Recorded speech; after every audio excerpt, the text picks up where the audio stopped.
there's this kind of in and out feeling of at one moment being this very high tech, coordinated, networked kind of warfare. And then outside the tanks and the armored vehicles, you're in a real battlefield with soldiers running around with mortar bombs falling around you, with constantly having to take cover. So you've got both this like very real sense of a battlefield with this almost unreal sense of something happening on a screen at the same time. And what kind of tactics do the IDF on the ground come up against from Hamas? So really, the tunnels are the main thing here because Hamas. We said the civilian. We didn't see any civilians when we were there. Most of the soldiers I've spoken to, besides the ones who are actually operating, really in central Gaza, haven't seen civilians either. And you don't see the Hamas fighters most of the time. They are on the ground there, and we saw some of the places where they came out. There are many hidden exits, and Hamas's tactic right now is to try and come out just for a few seconds, launch some rockets or missiles or snipers against the Israeli forces, and then rush back in again. So every single time, every single battle or skirmish or ambush here is limited sometimes to just a few seconds. Hello and welcome to Frontline for Times Radio. I'm James Hansen, and today I'm delighted to be joined by the journalist Anshel Pfeffer, who's been covering the conflict in Gaza for the Times since the start and has recently been embedded with the 401st Armoured Brigade of the Israeli Defence Force in Gaza. He's now back in Jerusalem. Anshel, thank you so much for joining us on Frontline today. Good morning. I just wanted to start by talking about the latest situation, you think, in terms of the ground operation. Where would you say we are now? Well, Israeli forces have basically encircled the central of Gaza City, what they call the security quarter of Hamas, which is where the main Hamas offices and headquarters were situated or still are situated. We don't really know how many Hamas commanders are still in them. What we've been hearing over the last 24 hours is that there's a sort of a tense standoff outside some of the main hospitals. We're speaking mainly about Shifa Hospital, but not only. There are still hundreds of civilians in there, patients, medical staff, people who sheltered there, and Israeli intelligence have also seen their Hamas fighters. They believe there are commanders there, and much of this is coming through in drips and drabs, so it's hard to give an accurate picture of what's happening at any moment on the ground. But that's basically where we are in Gaza City, around the city center, in other neighborhoods of Gaza and the towns in the northern part of the Gaza Strip. So basically north of the Israeli perimeter, which is next to a dry riverbed called Wadi Gaza. That's where other Israeli forces are now operating. They're basically going from house to house looking for tunnel entrances. When they find one of those, they usually destroy them. And this is sort of part of what they've been trying to do, which is degrading Hamas's military capabilities in that area of Gaza, of the Gaza Strip. And it's interesting, Anshel, you mentioned they're going house to house looking for these tunnel entrances because, of course, we know one of Hamas's tactics is to hide some of its military infrastructure amid civilian infrastructure, I suppose, in a way that explains also the fighting around Al Shifa Hospital. Yeah, I mean, there is an extensive tunnel network. It's hard to give an accurate number, but there's talk of hundreds of miles of tunnels in total under Gaza City and the outlying towns and suburbs, and that's basically where most of the Israeli forces are operating now. Of the around 1.1 million civilians who lived in that area just a few weeks ago, before Hamas launched its attack on October 7 and Israel launched its counterattack, now we think that roughly 90%, perhaps even more of them, have left and have fled south to the southern area of the Gaza Strip, where most of the population is now concentrating. So most of these areas are empty of civilians, and basically the Israeli army is operating at least believes it's operating in an area where there are no civilians now, and anybody who's still left there are Hamas fighters underground. Once again, in Gaza City Center, that's not the situation. There still is at least tens of thousands of civilians concentrating there. There's more coming out. There are now two exit routes from Gaza going southwards, which are open for 7 or 8 hours every day. And we've seen in the past 5 or 6 days, tens of thousands of people every day leaving Gaza City by those routes. It does seem remarkable, though, that there are still so many, as you say, maybe tens of thousands of civilians in Gaza City, despite the warnings from Israel to move south. What would be the justification for civilians to stay in Gaza City? Why are some staying? Well, there are probably a number of reasons. Some of them have difficulty leaving. Some of them are in a bad state. Some of them, as the Israelis claim, that some of them are being prevented from leaving by Hamas. That there were places where Israel opened up an area outside one of the hospital, the compounds, and Hamas was shooting at them not to leave. Some of them are afraid to leave also because Israel has been shooting. Um, some of them perhaps think that if they leave, they won't be able to come back. There must be many reasons for that, but the number is going down. It's still tens of thousands of people, but more and more, as we've seen, are leaving every day. I want to come on to your experience with the 401st Armoured Brigade in a moment, Anshel, but just on the civilian situation, we've had President Macron essentially calling for a ceasefire now. Will that, how do you think that will have gone down in Jerusalem? What do you think the reaction will be? And do you think it'll have any impact on the Israelis? Well, we saw yesterday from Netanyahu and from Defense Minister Yoav Gallant a very angry response. They kept it in diplomatic terms, but it was quite an angry response to Macron's statement. It's quite clear that at some point the international pressure on Israel to either to agree to a ceasefire or at least have a lower level of operations on the ground will increase. And right now, the main international actor obviously are the Americans, the Biden administration. We're still backing the Israelis, but at the same time also saying a lot more needs to be done to prevent civilian casualties. So when you talk to Israeli field commanders, they're very aware of the fact that they don't have all the time in the world to do what they're doing, and there is some there is a limit of time, and they have a window now, but that window will start to close at some point, which is why they've sent in to that area, the northern Gaza Strip, an astonishing amount of force. We're talking here about almost 4 divisions. That's a huge amount of men, tanks, armored vehicles, and so on. So, and they're acting, like I said, they're going from house to house as quickly as they can to try and destroy as much of this tunnel network, and they're also trying to kill as many Hamas fighters as they can during this time. They're also taking casualties, of course.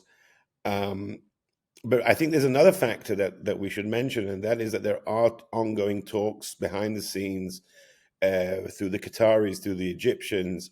Americans are involved as well for the release of the 239 hostages being held in Gaza. That is also a consideration, and it's pretty clear that at some point, one of the conditions that Hamas will make for the release of hostages is also some type of ceasefire or some kind of ability for their people to get out of Gaza City. So this will also have an effect. I think it already is having an effect on the battlefield. But that is fascinating. You saying there, Anshel, that the military leadership of the IDF are acutely aware of the political climate as well. Yeah, I mean they know that this really is a one-off opportunity to try and destroy Hamas's military capabilities. You don't. Israel had previous wars in Gaza, but never had this level of forces going in this deep. The previous 2 ground campaigns in 2009 and 2014 were much more limited in their scope. This one is from the scale of the forces being used, the firepower being used, and the depth in which they're going in. And basically, they want to reach a situation where they can operate in any part of Gaza. That is something that hasn't happened before, and they want to use that to the utmost before the world basically puts out a yellow card and says, you have to seriously scale down what you're doing. I mentioned, Anshel, you were embedded with the 401st Armoured Brigade of the IDF. Tell me about that experience. Well, you use the word armored there. It's a very armored kind of campaign. Certainly, the parts of the Israeli army which are going deep into Gaza, most of it is being done either on tanks or on the type of armored fighting vehicles, which are basically tanks just without the cannon and the turret on top, and instead of the space inside, usually where shells are usually stored, they've got infantry soldiers. So it's very much a mounted incursion on these heavy vehicles. These also of the more advanced vehicles that the IDF has, so that they're interconnected when it comes to all their maps, and the cannons are all using thermal cameras, and the commanders have inside their tanks on the screens, they can see the location of the different forces. Some of them can get intel onto their screens inside their tanks coming in from drones overhead. So it's on the one hand, when you're inside one of these vehicles, and we drove in one of these vehicles, it feels like a war being carried out on screens, and I wouldn't say a video game, but it does feel in a way almost detached from the battlefield. And then the moment when the column I was on any column that going in arrives at the spot and you dismount, then suddenly it's all very, it's a very sensory overload. The dust, the sounds, the smells. It is a very real battlefield, but you feel at different points that you're almost detached from the battlefield when you're inside, just looking at the screens. I mean, these tanks and these armored cars don't have any kind of windows, so no windows, no periscope. It's all done on camera, basically. So there's this kind of in and out feeling of, at one moment, being this very high tech, coordinated, networked kind of warfare. And then outside the tanks and the armored vehicles, you're in a real battlefield with soldiers running around, with mortar bombs falling around you, with constantly having to take cover. So you've got both this like very real sense of a battlefield with this almost unreal sense of something happening on a screen at the same time. And what kind of tactics do the IDF on the ground come up against from Hamas? So really, the tunnels are the main thing here, because Hamas, we said the civilian, we didn't see any civilians when we were there. Most of the soldiers I've spoken to, besides the ones who are actually operating really in central Gaza, haven't seen civilians either. And you don't see the Hamas fighters most of the time. They are on the ground. And we saw some of the places where they came out. There are many hidden exits, and Hamas's tactic right now is to try and come out just for a few seconds, launch some rockets or missiles or snipers against the Israeli forces, and then rush back in again. So every single time, every single battle or skirmish or ambush here is limited sometimes to just a few seconds. And the obviously, the Israeli objective is try to keep them overground and to destroy them, while the Hamas objective is to try and get out, fire some missiles. Usually, they'll try and do that with a video and pop back underground once again, and then minimize the time they're exposed overground. And those are the seconds in which the battles are taking place. I was really struck, Anshel, reading your piece. I think it was in the Sunday Times last week. And it's worth saying, by the way, you can read all of Anshel's brilliant stuff with your digital subscription to the Times as well. You can go back and read some of the pieces about the people who were in the 401st Brigade, and the fact that almost every soldier that you encountered had some kind of connection with someone who was affected by the October the 7th attacks. Well, Israel's a small country, and there were a lot of casualties on October 7. And this is, these are mainly young people. So a lot of them knew those who were at the music festival, and a lot of them are from communities near the Gaza Strip, or have friends there, know people there. But also, it's, when you go into a military environment with the people there, and you're a journalist, so you're part of a media discourse, and certainly if you're an international journalist, you're constantly involved in how this war is being seen around the world, how it's being seen in the UK and in America and other places, and also the Israeli political discourse. You go into a military unit, and these were soldiers. Some of them are regular conscripts. Many of them were at home on October 7th because that was a national holiday, so they were on leave.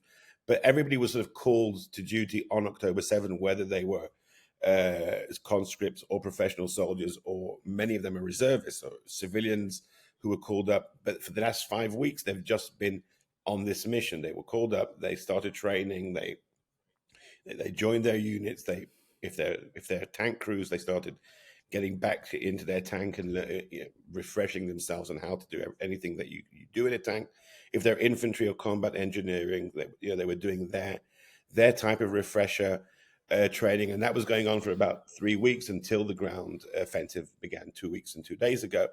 And this is like for them has been one concentrated period of being on a mission. So you talk to them about what's happening outside, about political debate, about how this is being seen in the world, and to them it sounds like, oh, yeah, okay. I mean, we're we're doing something else here right now. We're on a mission. We're risking our lives. We're fighting, and it's kind of a very intense climate in which, as a journalist, you can dip in for a few hours, but you understand how really detached it is from everything that's happening outside at the same time, and even some of the issues that have to do with the fighting itself. You talked about the civilians there, soldiers who are operating these levels of firepower kind of are surprised even by the idea that civilians would still be hanging around. I mean, you asked me that question yourself, and those of them who are in the operations in the city center are dealing constantly with these issues of how to try and avoid civilian casualties. But many of the forces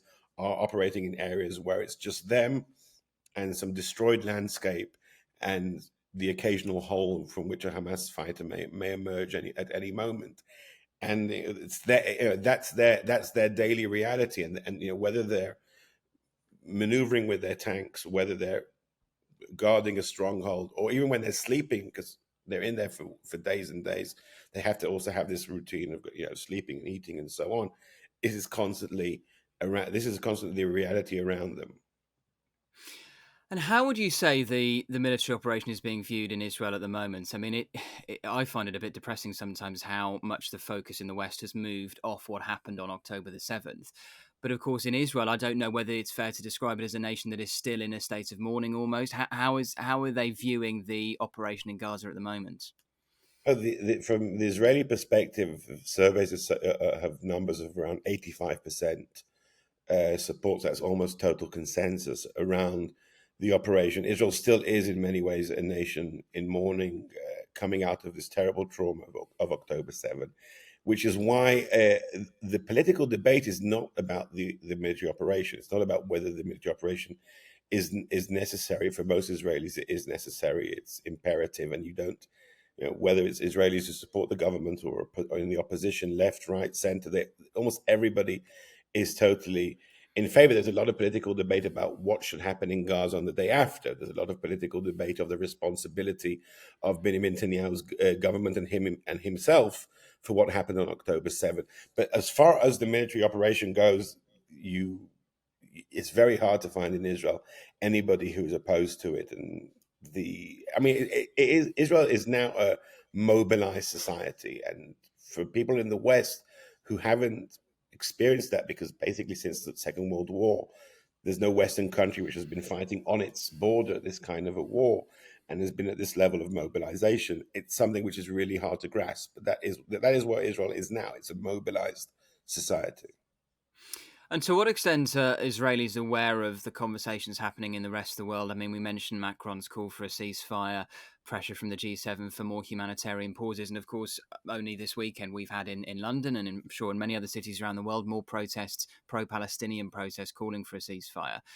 How does that go down in Israel? Well, it doesn't go down very well. Israelis are massive consumers of news.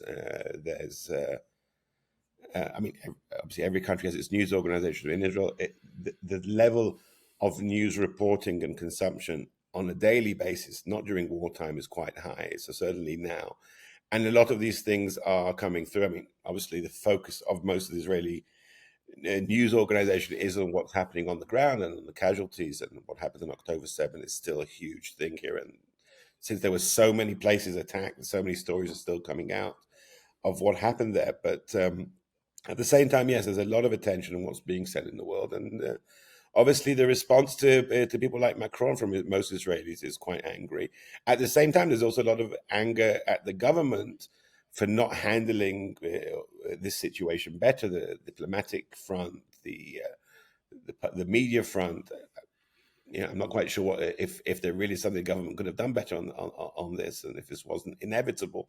But this feeds in also to a lot of anger. And I was asked I was asked yesterday in an interview, I think, with the BBC about does the plummeting support for Netanyahu, who's really now the most unpopular prime minister ever, Does that mean that Israelis are also against the war effort? And so these are two very different things. Israelis are very much behind their army, very much behind the campaign to eradicate Hamas's military capabilities, and at the same time also very, very angry with the prime minister and his government.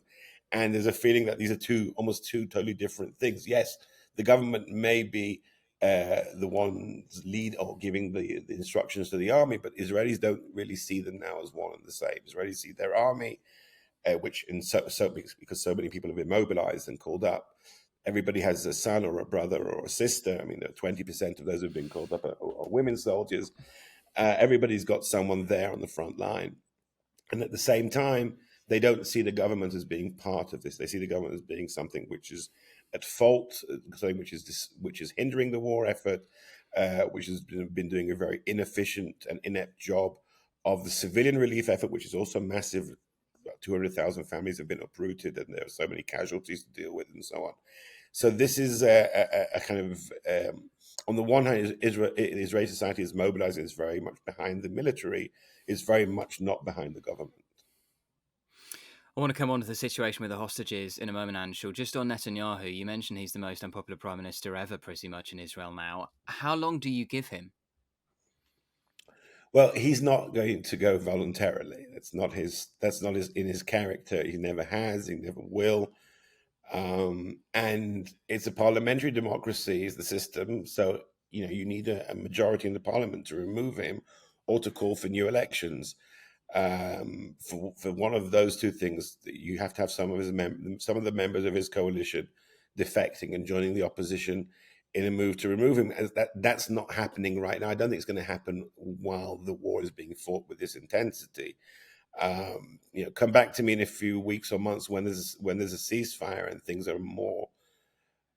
I don't think the war will end that quickly, but things on the battlefield will have moved to a different stage. I think then we will start seeing people, perhaps some coalition members defecting and joining some sort of move to replace him. Don't forget that also some of the opposition, one of the parties, Benny Gantz's party, has joined the emergency coalition now. So actually, the coalition has grown, but there's the coalition that put Netanyahu in power a year ago, and then there's the emergency coalition. I think that they will also play a pivotal role once there is some kind of a lull in the fighting.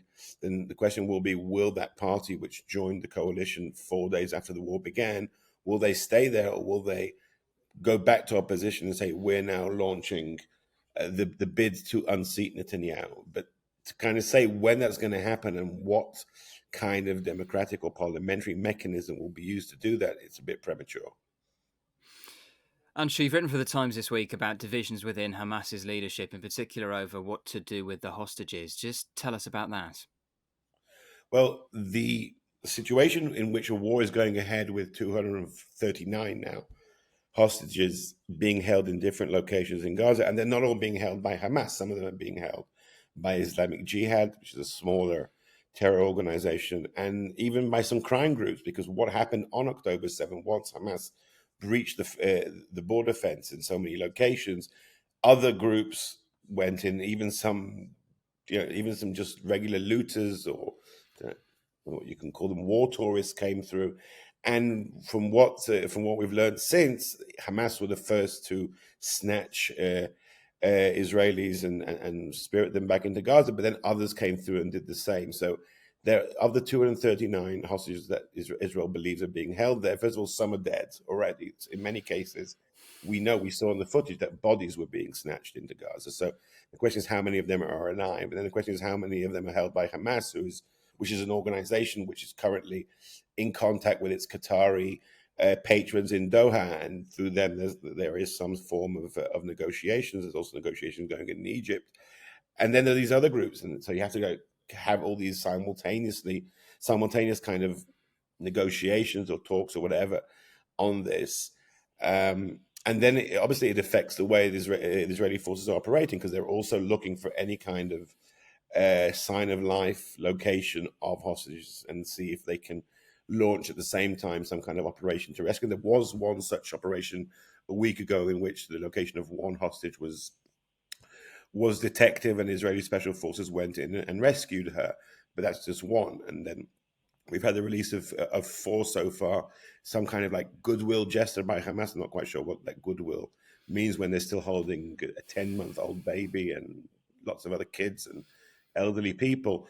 But that is something that is constantly happening. I said before, it's hard to describe exactly how the warfare is going on with so much fog of war. But this is something which is happening so much behind the scenes that all we know is that, okay, a few days ago, the head of Mossad went to Doha, and there was also CIA chief was there, and so on. Yeah, all these spy chiefs were talking. So this is kind of a diplomacy being carried out by spies. So we don't know too much about what's happening. We do know it is happening, and we know that it does have some effect on the battlefield. But it's really difficult to say exactly what that is until we'll see hostages coming out. There is a deal being discussed, but whether that deal can be reached with what's happening on the battlefields remains to be seen. So that's interesting, but it is your sense, Anshel, that there are now proper divisions in the Hamas leadership, and it's difficult with the Hamas leadership because obviously there's the military leadership, the political leadership, and some not even in Gaza or the West Bank in, as you mentioned, Qatar, but there are genuine divisions now starting to emerge. Well, it's hard to say exactly who thinks what right now, because in public they're all saying October 7 was a great victory, and we'll continue fighting the Israelis to the bitter end. Or they talk about removing Israel, but within the leadership, as you said, there are elements which are outside of Gaza, which are less sure that this is what's happening is the best thing for Hamas. They're looking at the political side of this, and they're thinking, well, we were losing control of Gaza. Hamas controlled Gaza since 2007, since their coup against Fatah, against the Palestinian Authority, and this has been their power base ever since. Now they're losing that. They're losing a lot of support that they thought they had in the Arab world, because even though there was support for their victory, or they call their victory on October 7th, the fact that it was seen as being so horrendous, so barbaric, and killing children and families, and taking so many hostages who weren't, obviously were not military targets. This has damaged their standing, at least in some, for anybody decent, certainly. And there is talk within Hamas that some of this may have gone too far, and now that basically they're jeopardizing any kind of gain they may have. Now, for many years, Hamas was trying to capture Israelis, mainly soldiers, so they could have them as bargaining chips to try and release Palestinian prisoners. And for them, this would have been a big coup, and also for them, it would have been sort of a challenge to the Palestinian authorities that we managed to get our prisoners released. You did nothing. So that is something that they were certainly aiming at in this operation, in capturing hostages. But I don't, from what I've heard from people who are tracking Hamas closely, they didn't think for one moment that they would have this level of quote unquote success, that they wouldn't have this many hostages, and they wouldn't capture babies and old people. And this is what their fighters did, and now they're sort of stuck with that. So some of the people are saying, we should just now release all the women and children, and kind of also try and portray ourselves as not being these bloodthirsty barbarians. And others are saying, sorry, no, we've fought so hard. Even a baby is a bargaining chip, and we're not going to give up on that so easily. So these are the kind of arguments happening in Hamas. And as you said, it's difficult for them to hold these arguments or these discussions, because some of the leaders and the ones who will make the decisions, or the ones who are in Gaza on the ground, are currently being bombarded and hiding away in underground bunkers. So it's not easy for them to communicate with their colleagues in Doha or in other places.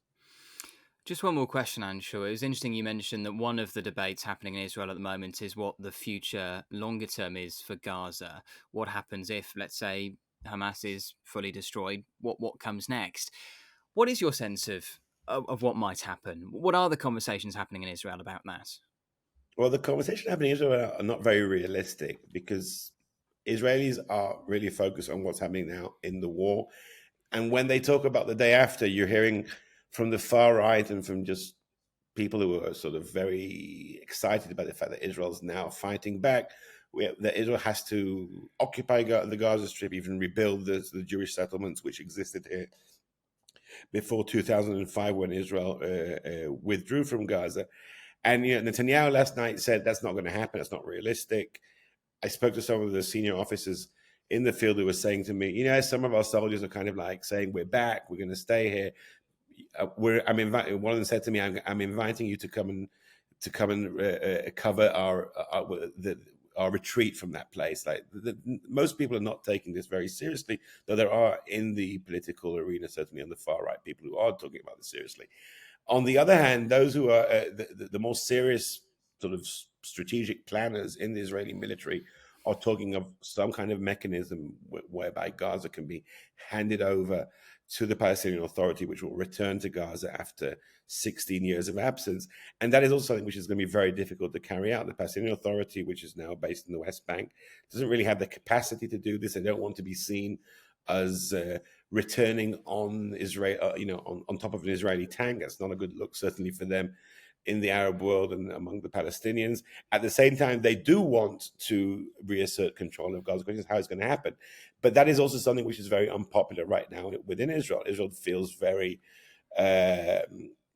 Israelis feel that any kind of cooperation with a Palestinian entity will be, will lead to yet another October 7th. So at the same time that Netanyahu said yesterday at his press conference on Saturday night that we're not going to be rebuilding settlements in Gaza. He also said, I don't think Israel will be handing over control to a Palestinian entity which hasn't even condemned the terror attacks of October 7th. So he was basically talking about the Palestinian Authority and saying they're not going to be back in.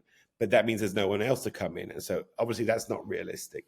So I think the conversation going on now in Israel, at least in the public sphere, is not one which you can say, okay, any of these paths that they're talking about are realistic. I know that inside the defense establishment, there is some more serious planning on this and how to work out some kind of transition period where Israel withdraws from Gaza Strip, also doesn't have the full responsibility for the civilian population, and hands it over at some point to the Palestinian Authority. But how to work the mechanism of that and who will be in charge in the interim? Can there be some kind of international peacekeeping force? Can some group of Arab nations put together some kind of administration? Is there any local, any type of local elements in Gaza who can be part of that? That's all something which is still being worked out. Anshel Pfeffer, really appreciate your time today. Thank you so much for joining us on Frontline. Thanks for having me. Thank you for watching this episode of Frontline for Times Radio. For more on the war in Ukraine, subscribe to the Times Radio YouTube channel. Listen to Times Radio on your digital radio, or you can read the Times online with your digital subscription or in print. Thank you and goodbye.